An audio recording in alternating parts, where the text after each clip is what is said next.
Ya pemirsa, meskipun Bareskrim Mabes Polri ini sudah menyampaikan bahwa ijazah milik Presiden ke-7 Republik Indonesia Joko Widodo ini dinyatakan identik, namun ternyata kasus ini pun juga belum menemui titik akhirnya pemirsa. Masih ada polemik dan masih menjadi perbincangan di tengah masyarakat. Bahkan sebaliknya UGM juga ikut dituntut. Lalu seperti apa nanti jalannya kasus ini ke depan? Malam hari ini kita akan membahasnya bersama dengan pakar hukum pidana dari Universitas Tarumanegara, ada Mas Heri Firmansyah. Selamat malam Mas Heri. Selamat malam, Assalamualaikum Sehat ya Mas, terima kasih sudah hadir lagi. Kembali lagi kita membahas mengenai ijazah milik Pak Jokowi Mas. Ternyata Bareskrim Polri saja sudah menyatakan identik, tapi tidak serta-merta menyelesaikan kasus ini. Begitu Mas, artinya masih menjadi perbincangan di tengah masyarakat. Meskipun secara hukum seperti apa Mas Heri? Sudah tidak bisa dilanjutkan lagi kan?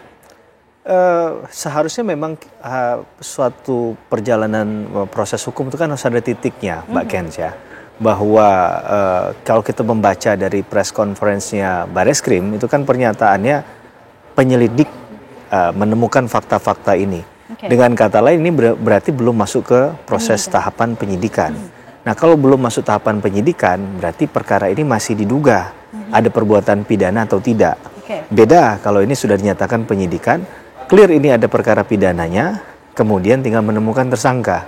Maka dengan kata lain sebenarnya spill tipis-tipisnya adalah ini nggak bisa ditarik karena hukum pidana, tidak bisa masuk proses penyidikan apalagi sampai disidangkan terkait dengan isu objek dari ijazah Pak Jokowi tadi.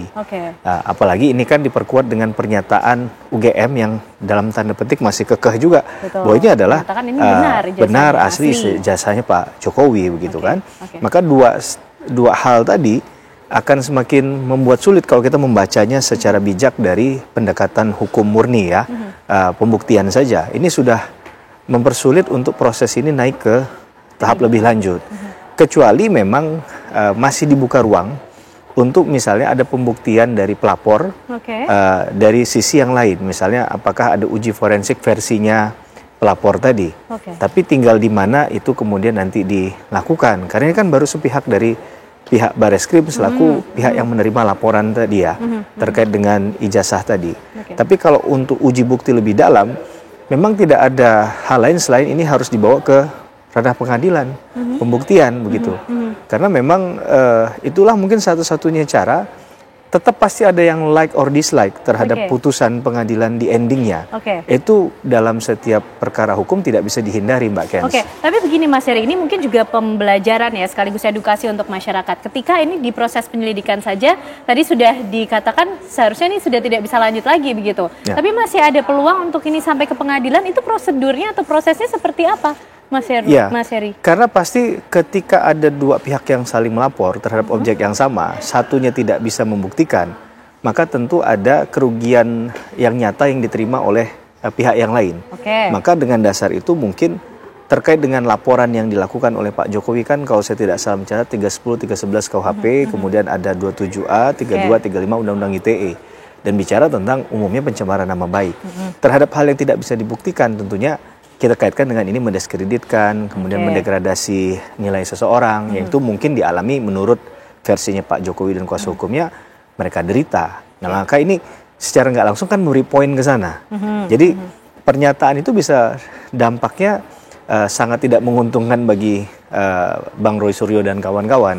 Kecuali tadi saya katakan masih ada peluang terbuka untuk dalam tanda petik ya, uji lab ataupun uji forensik tandingan tadi, ya sehingga tadi ada kemungkinan saling membuktikan, tinggal nanti dilihat secara nilai keyakinannya. Tapi kan ini sudah masuk kewenangan di pihak kepolisian kan, sedangkan tadi kalau kita bicarakan di awal sudah disampaikan dengan terang benderang dengan penekanan kata penyelidik itu sudah clean and clear, belum masuk tahap penyidikan, berarti keyakinan dalam tanda petik keyakinannya pihak kepolisian ini masih belum bergeser dari ada tidaknya perbuatan pidana, masih dicari-cari perbuatan pidananya. Dengan di state bahwa ini identik dengan beberapa yang lain, ini setidak-tidaknya akan menggugurkan bahwa keyakinan Bang Roy Suryo dan kawan-kawan bahwa ini palsu adalah totally wrong gitu kan. Ini kan kita mengutip dari pernyataan itu yang kita analisa. Walaupun tadi saya katakan memang jalan terbaik dari kasus ini untuk menemukan endingnya adalah diuji di materi pokok perkaranya nanti.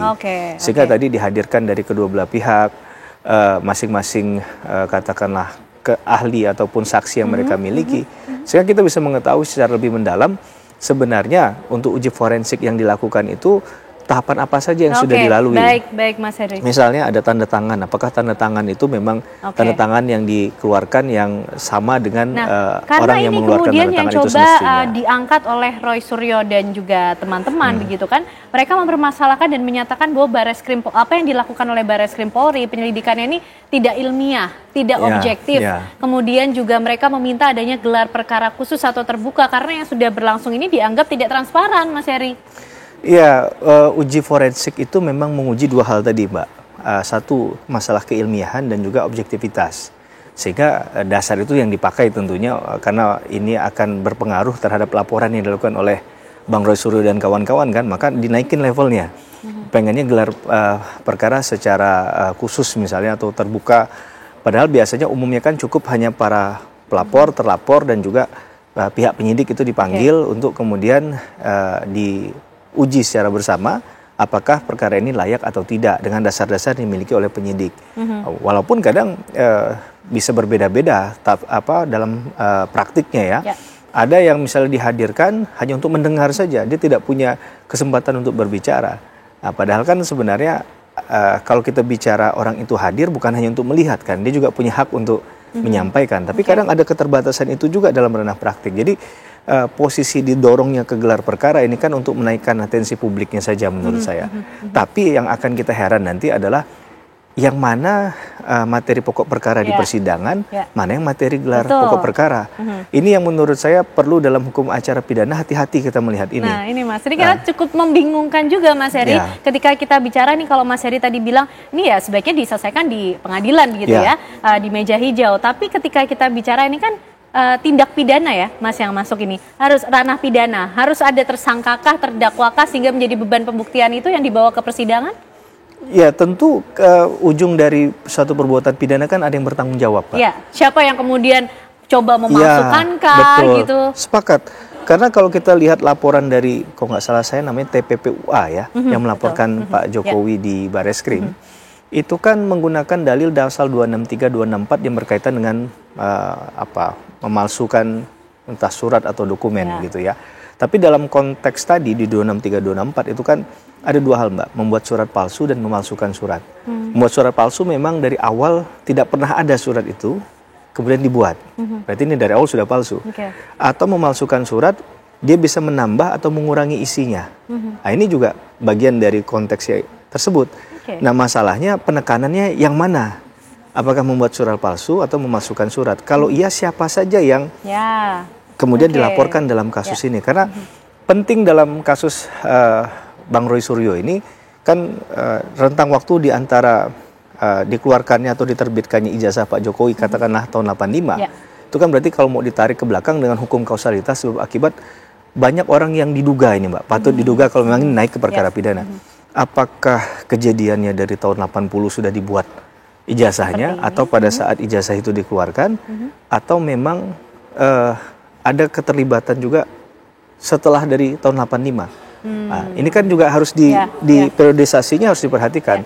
Yang paling mungkin memang rentang waktu antara masuknya Pak Jokowi dengan dikeluarkannya ijazah tadi. Berarti kalau kita persempit mungkin kalau masuk kuliahnya 80 sampai 85. Ini asumsinya Pak Jokowi betul-betul menempuh pendidikan di UGM begitu maka kalau memang ini mengerucut pada kebenaran material, itu kan yang dicari bahwa misalnya ya tadi mereka yang terlibat dengan Pak Jokowi dalam kehidupan sosial misalnya apakah sebagai teman-teman kos ataupun teman kuliah ataupun adakah bukti-bukti pendukung lain misalnya.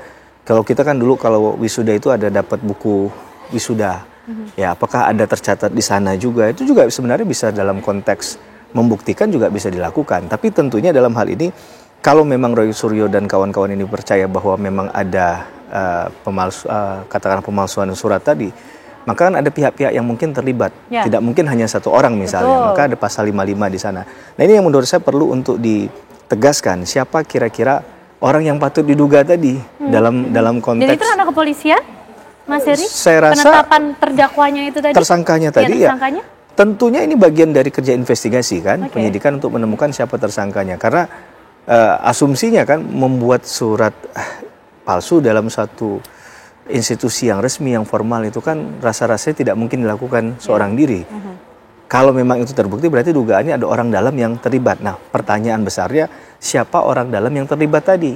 Nah, itu yang perlu untuk dikumpulkan narasinya, dalilnya, kemudian bukti-buktinya sehingga mengkerucut pada nama-nama yang dimaksudkan nantinya dan di ujungnya akan ditetapkan menjadi tersangka. Karena bisa saja dalam satu proses penyidikan tidak langsung diketemui nama tersangkanya, Mbak. Harus dicari, digali dulu.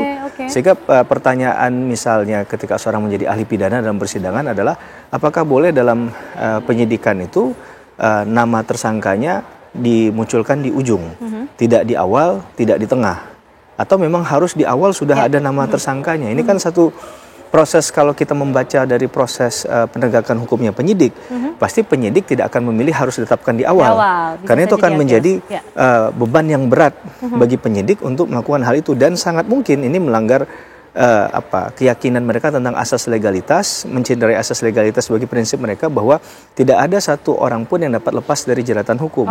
Ketika memang dia letakkan dari awal dan dia salah, berarti kan proses ini jadi salah terus nih dari belakang. Nah, jadi sehingga potensi untuk menetapkan tersangka itu dalam ranah prakteknya bisa dipahami di ujungnya pun masih Mas Heri, bisa. menarik nih potensi penetapan tersangka. Siapa kemudian kira-kira pihak yang bisa atau berpotensi ditetapkan sebagai tersangka? Bisa dijawab nanti ya Mas Heri ya. Usai jeda pemirsa, kami kembali hadir untuk Anda.